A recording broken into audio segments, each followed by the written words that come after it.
হিন্দুদের সবচেয়ে বড় উৎসব এবং শিরকের সবচেয়ে বড় আয়োজন আল্লাহর জমিনে, এটা যখনই হতে যায় তার আগে এবং এটা চলাকালীন সময়ে মিডিয়াতে এক শ্রেণীর লোকেরা এই স্লোগানটা খুব বেশি বেশি আওড়াতে থাকেন, ধর্ম যার যার, উৎসব সবার।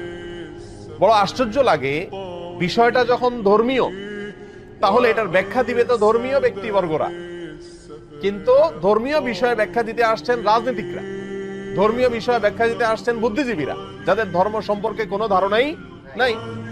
এটা হলো সবচেয়ে বড় আশ্চর্যের বিষয়।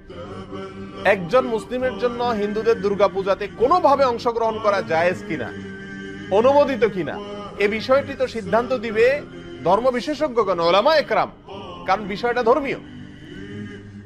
অতএব এটা হলো একটা আশ্চর্যের বিষয়। দ্বিতীয়ত হলো, এই স্লোগানটার মতো অন্তঃসার শূন্য, অযৌক্তিক এবং হাস্যকর আর কোন স্লোগান হতে পারে না। এই স্লোগান যদি যৌক্তিক হতো, এটার যদি অন্তঃসার থাকতো, তাহলে তো এই স্লোগান মুসলমানদের ঈদের সময়, উৎসবের সময়ও আসতো। বলা হতো, হিন্দুদেরকে আহ্বান করা হতো, তোমরাও আসো, দোনো ঈদে অংশগ্রহণ করো।